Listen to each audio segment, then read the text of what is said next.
legacy has the late Zambian president, Mr. Michael Sata, left? Who is likely to succeed him?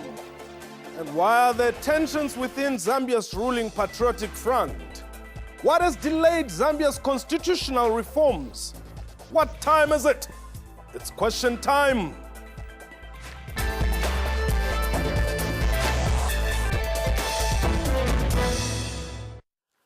Hello and welcome to the show. My name is Mpho Tsedu. Arguably Africa's largest copper mining country, the Republic of Zambia is facing a watershed political transition.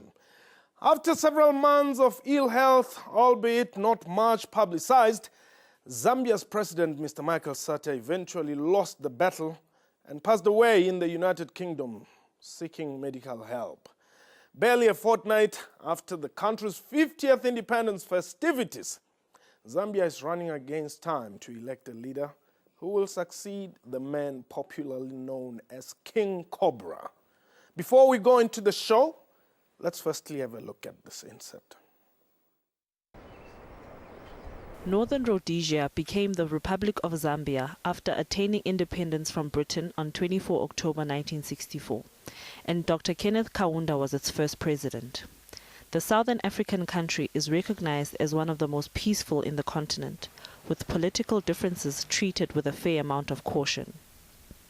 Recently, Zambia celebrated its 50th independence anniversary, and a few days later, its fifth leader since independence, President Michael Sata, passed away in the United Kingdom. With the Zambian constitution dictating that elections must be held within 90 days of the president's death, the race for succession is now in full swing, and the eligibility to stand for elections has been put under the spotlight. The copper-rich country is perhaps facing its stiffest political test since President Levi Mwanawasa passed on in office in 2008. Tensions within the ruling Patriotic Front seem to be escalating, with its senior leaders visibly jostling for positions. This is somewhat aggravated by Vice President Guy Scott acting as president, while the constitution bars him from standing for elections, since his parents are not indigenous Zambians. This has become a litmus test for Patriotic Front, which has been in power for only 3 years. That was an insert by our producer, Nandin Laz. My guest today, Dr. Judy Smith-Horn. She's a program manager at South African Institute of International Affairs, and Glenn Mpani from the Open Society Initiative of Southern Africa. Welcome to the show. Indeed, just after 50 years, or after celebrating 50 years of independence, then President Sata succumbed to the illness. What kind of impact did this death have, or is it going to have on Zambia's stability? Thank you so much. It's good to be on your program. I think President Sata's death impacts the country in a number of ways. I think the first thing that one needs to look at is within his political party.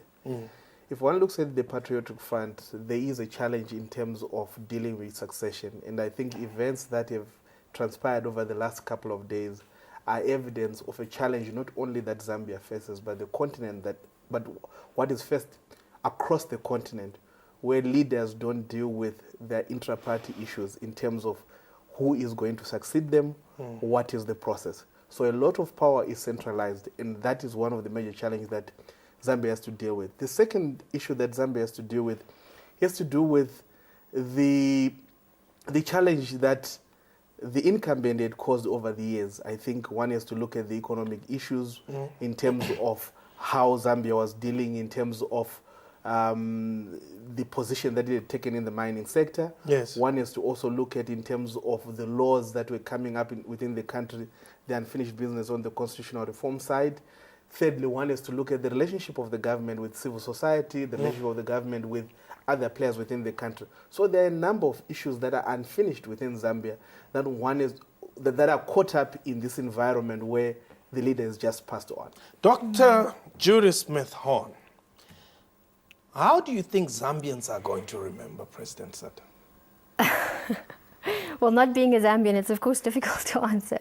But I think that we have to remember that the late president has been a role player for many years, and Yes, he's in tried. politics, correct. You know, he's not an unfamiliar face, Yes. and he enjoys a lot of support from the youth, for example, and of Yes. course also his ability to popularize around certain issues has always been his strength. We know, for example, before when he was in opposition politics, he was popularizing around the Chinese influence and the Chinese interests. But then he turns, you know, once he becomes an incumbent, that changes his approach. I was thinking about what Glenn said earlier and about how there are challenges, but I find the most astonishing thing, what I find, having observed Zambia for a while, I find that Zambia has always managed to resolve its conflicts without necessarily resorting to wide-scale conflict. We remember the last time when President Mwanamwasa passed away, 90 days, and everybody was, oh my gosh, things could be up in, people are going to be up in arms, there were little pockets of violence, yes. But again, Zambians proved that they could actually resolve those tensions without resorting to large-scale violence. And a lot of that also had to do with the fact, I think, that the politicians involved did not manipulate and did not politicize around those issues. So I think a lot of it will have to do with what happens internally. Yes, of course, it was similar though with the MDM. When Mwanamwasa was also a key player, a lot of the power rested in him. A lot of those issues that have been carried over, that are unfinished, were still unfinished back in Mwanamwasa's time. So, you know, how much, I agree though that the civil society issues, that is a difference.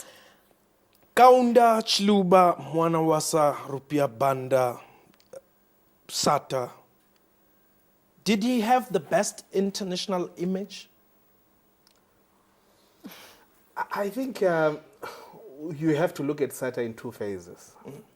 Like what Judith has just said, he has been in opposition for a decade. Yes. He was well known as a champion in terms of pushing for the right issues. I think when he got into office, at some point, he took a position that did not have perhaps the interest of the international world, if we would say. Correct. And so he went into a category where he was now more or less viewed as one of the intransigent leaders on the continent, like our Robert Mugabe in Zimbabwe, or any other leaders that we have that are quite critical in terms of the role of the West. And I think there are instances and anecdotal evidence in terms of some of the issues that Sata did, his relationship with George Bush, how he treated some of the leaders. So he was a very enigmatic character, and he could do anything and he could surprise you. Yeah. So I think he is not necessarily viewed as totally a bad leader, but I think he had conflicting personalities that at times were very difficult to predict how you would act. Was it populism, though, that got him to where he was, you know, when he passed on? Because, truth be told, President Sata had elements of populism. No, certainly. I mean, I think that as Glenn was saying, his electioneering campaign prior to coming to office was very much around populism, was very much around speaking to the fears of the perceptions of what Chinese businesses were doing, for example. Yes. But the reality was that they were playing a very important role in the economy. Correct. And also a very important role in the mining industry, for example. And once he came to power, he had to change his tune. I think, you know, an interesting thing, while you were speaking, I was thinking about another issue that we didn't mention earlier was what's going to happen with the increase in revenues and taxes that they were going to take from the mining companies. Because that was actually something that the mining companies were very disgruntled about, but that received a lot of popular support, given the fact that people were saying, you know, Zambia, biggest copper producer, but the communities, the society's not getting much from it. Yes. So what's going to happen there? I think the reality is that a lot of, I don't think that there are going to be any politicians now who are going to be willing to sit down and actually take that risk. Was that not a patriotic front campaign or position? I think it was a patriotic front position that most companies had said it's more or less like you are penalizing the mineral companies in terms of what they're doing. But I think the argument that the people who are staying in those areas should benefit is very important. And I just wanted to add on to say, you know, Sata can be viewed as a populist, but there are a number of things that he did in Zambia. Look at the construction of roads, the bridges that he did in the country. But through that populism, or through that approach of ensuring that even dealing with some of the areas that had been neglected in the country, it was done. But I think part of it was also done at the expense of dealing with issues, looking at the pot that is on the table. The recognition of Zambia's first democratic president, or first president, Dr. Kenneth Kaunda, it's something that really stands out in that, I mean, he was one of those leaders who didn't assume office and said, to hell with Kaunda. Instead, you know, he brought him closer and made sure that he's taken care of. But he should have done that, because remember, UNIP was the first home of Michael Sata. Yeah. And you should remember that they were together post-1964. So he did a very good thing. I don't think we should be discarding our leaders for whatever issues that they would have done. I think there is a place for them in history. Okay. But we should also understand that the history of Sata emanates from there. And there's an argument that says part of his governance issues emanate from the relationship with UNIP. Okay.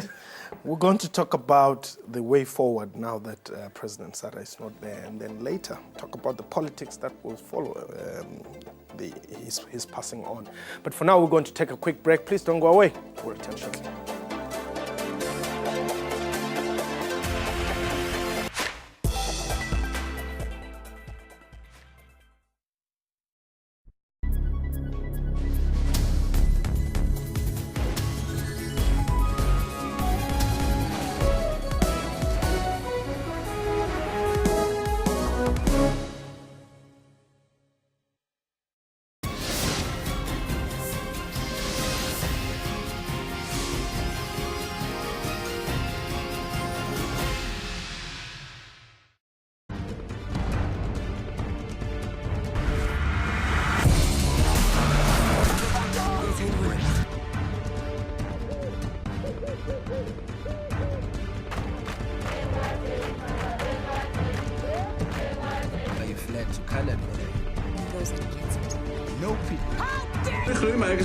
Ja, de barbier zegt het. Kom.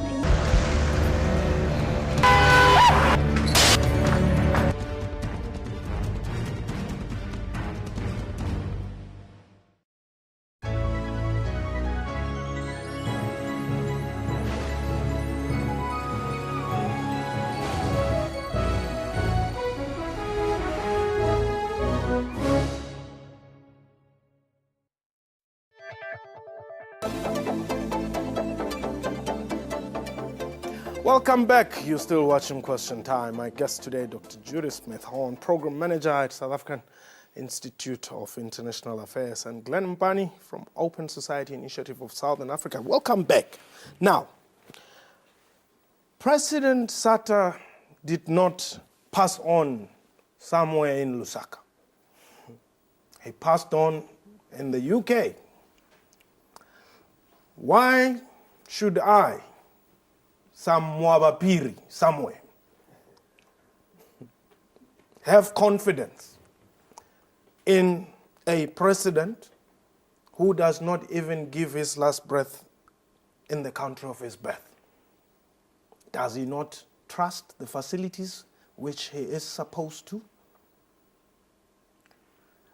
I think perhaps Judith would come in here. I think one of the challenges is that our leaders have not invested enough resources in building our health facilities. He is not the first president who has died outside the country. Yeah. I think we have got President Bingu Mutharika who at some point was seeking to be assisted here in South Africa, but he died while he was still in his country. We've got presidents on the continent who, when they are not feeling well, they go to Britain, they go to France, they go to Singapore. So that's a culture and a tradition of what happens. And in essence, that is an indictment on their leadership in terms of their failures to deal with what really matters. And I think it's something that one has to look at more significantly to say, what does it mean in terms of what they are doing in terms of assisting on the health sector? As we celebrate 10th year anniversary of the African Union's Peace and Security Council. We celebrate all of these things.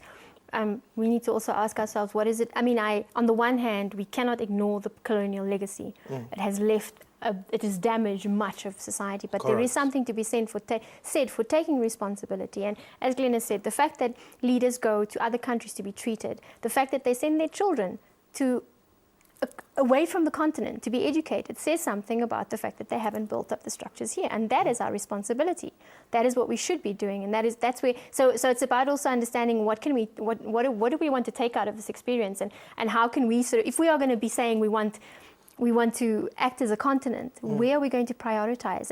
And it's been said by many people, if you look at, I mean, I'm changing the subject slightly, but if you look at, for example, the Ebola outbreak, it is an indictment on failed governance. It's an indictment on the inability of this small country, for example, Liberia, with all this international assistance, it has the ability to just completely destroy what's been trying to be built up over a decade. And what does that say about the governance structures? And this is it's unfortunate. And then what is it?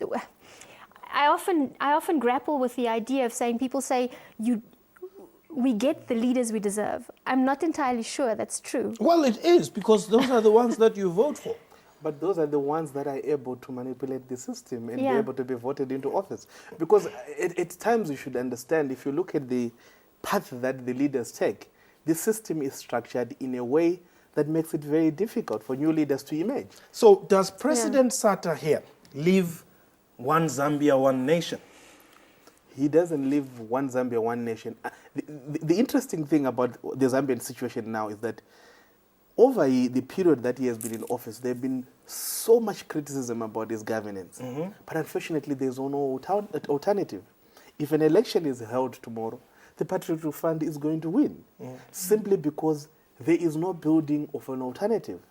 Is it what these incumbents do to ensure that there is no alternative so that they remain in office? So there's a challenge. Our people might be yearning for good governance, but the alternative is not there. And we can look at the history of opposition political parties in the region, what has been happening and how disappointing they have performed. Then you realize that our people are more in a catch-22 situation. But Zambia is, I would say, it's a different, present a different scenario in that, I mean, the Patriotic Front is not a liberation organization or movement which was there. I mean, it's a movement that was formed in 2001, but, you know, within a short space of time, they managed to win elections. You know, does it not mean that the country, at least, is open, you know, to new ideas, new political movements? Well, I think the point about alternatives is important, because you might have a new party name, but it doesn't mean that the people have... It's musical chairs. It's just a game of musical chairs. The party names have changed, but the actors haven't changed. But I do think at the same time, and there's one important thing that we need to understand about Zambia that you don't find in other... And maybe it's also a specialty of or something that's unique also to Southern Africa, because people always wonder, why are we such a peaceful region, right? In broader, if you compare, if you don't count DRC, because DRC is sort of Central Africa, it might be a member of SADC, but that's beside what I was trying to say. Is I think that the fact in Zambia, I think the important factor is that the military is not politicized, and that's always been an important thing. And I think that is probably what you can give Kaunda credit for, right? I mean, and I totally agree with you that. The nature and the character of our political parties leaves a lot to be desired. We've got vehicles that convene people before the elections. They have got no clarity of policy. They are stuck in terms of personality issues. There is nothing that they have to offer people. So as soon as Glenn moves from party X to Y and I get into office, I'll simply replicate what was in my political party. So in essence, people don't have a choice. They have to deal with what they have. But you might think of it as recycled elites. Who funds Zambian politics? I think there's an interesting issue that needs to be looked at here, because countries that usually have resources, minerals that are wealthy, there's our Zambias, our Angolas, our Zimbabwe's, our South Africans, we need to look at the nexus of money and politics. Corporates play a role. All these big industries play a role. So they have an interest in this. Okay. I want us to take a break. When we return, Guy Scott, Patriotic Front, MMD. Let's see what will happen after 90 days. This is Question Time. Please don't go away.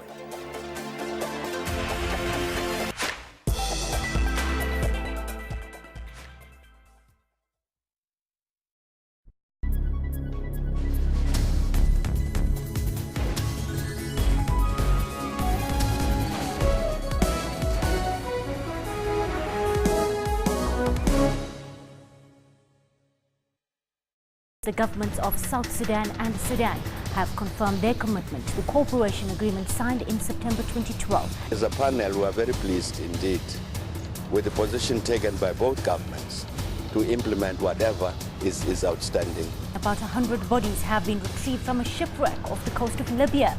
The boat carrying up to 200 migrants sank 1 kilometer from the Libyan coast. In recent months, many boats have been wrecked as thousands of migrants, mainly from sub-Saharan Africa, have crowded into poorly made vessels in an effort to reach Italian shores. That's PN News every day, 3 to 5:30 p.m.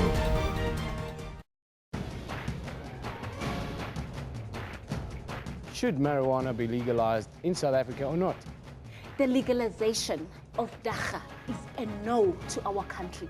Look at the rate of rape in our country because of people that But you can't say dacha makes people that get are under raped the then. influence of dacha. When a young man comes to you and says, I'm having a problem with dacha, do you send him to jail? We don't send them Then to you already concede that you agree that prohibition is not the answer, Ms. because Mapanga. our aim is to help them. As is ours. It is you helping them by giving them dacha. How are you going to control this? Just give me a chance. Because if you cannot control it now, as the CYP of South Africa, we say no to the legalization of dacha. No matter what you study, no matter what you tell me, I say no. Watch Newsroom with me, Eben Janssen, weekdays at 9 a.m. on the SABC News channel. Please take note of the following changes. Xhosa and Zulu News bulletins will now be broadcast at 10 p.m, followed by Sesotho News at 10:30 p.m.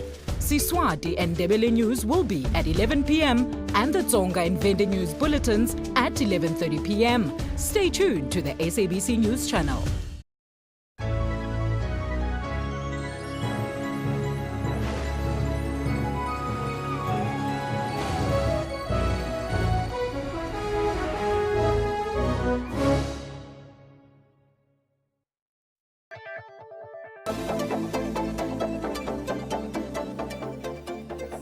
Welcome back. You're still watching Question Time. My guest today, Dr. Judy Smith-Horn. She's the program manager at South African Institute of International Affairs. And Glenn Mbani is from Open Society Initiative for Southern Africa. He's the program director there. Now, let's look at what is going to happen 90 days after the death of President Sata. You've got Guy Scott, who was suddenly told, you can't be our president. You have the MMD, which has Rupia Banda trying to, slowly raise his hand. You have Edgar Lungu on the other side, who's saying, I'm the Secretary General of the party. I'm the second in line after Guy Scott, who, technically cannot run. What do you think is going to happen there? I don't know, Judith, you understand? I don't like to look into glass balls. But what I can do, I think my view is that, my sense is that I don't think MMD with the 90 days can be able to canvass and be able to get someone who can actually be able to run, because I think the resources are also a factor. So the politics of incumbent is going to take root currently. Okay. So the Patriotic Front, I think that's where we should be looking more to say who is going to come out internally.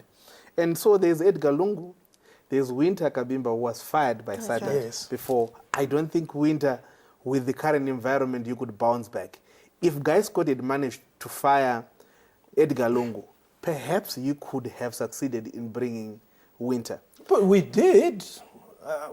He failed. It was reversed. Yeah. And Edgar Lungu, the interesting thing is that there is a sense of acceptability even across other political parties and civil society that he is level-headed and perhaps he could steer the nation in the right direction. Yeah.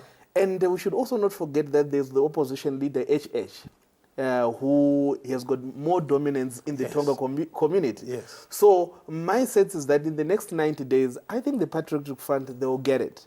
And I think it's just for them to deal with their internal issues in terms of who's going to take over. Yeah. But there is also Guy's Court.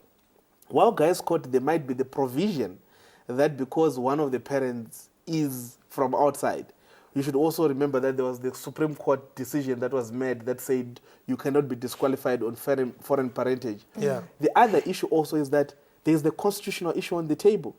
If he pushes the current draft in, Guy's Court can run. What are the chances of Mlungu winning elections in Zambia?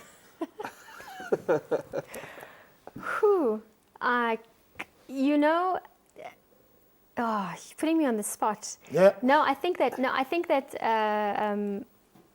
politics. I think voter behavior in Zambia is it is not based on political party manifestos. It's based on cultural affiliation. It is an ethnic. You do have a certain type of behavior when it comes to the copper belt in terms of who they vote for. Exactly. HH is great, but he has a certain Tonga, that he speaks to. So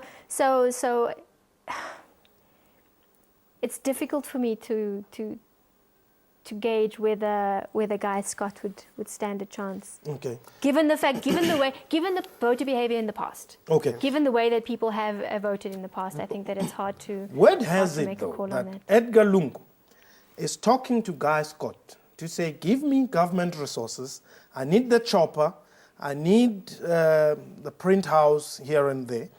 Support me. You will retain your deputy presidency.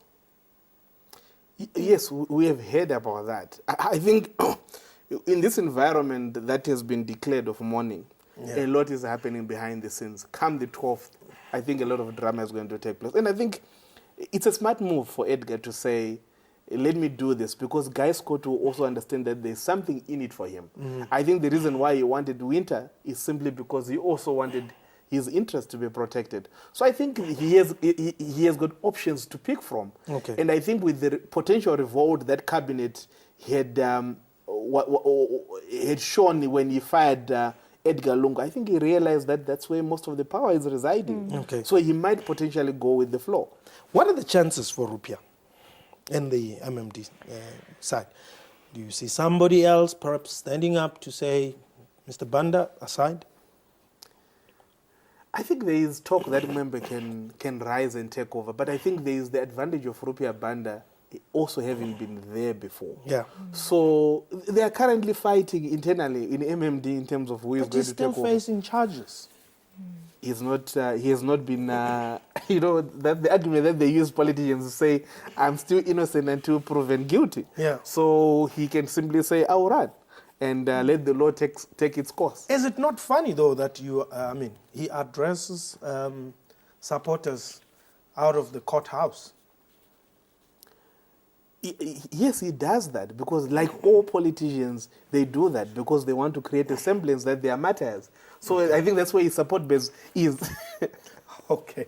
Unfortunately, we've run out of time, and may we take this opportunity to send our condolences to the people of the Republic of Zambia. That was Question Time for today. Follow me on Twitter at @MpotSedu. A big thank you to my guest and to you for watching the show. Our Twitter handle on the show as well, at QuestionTime24. Our email address, questiontime@sabc.co.za. Have a wonderful time, brother. Goodbye.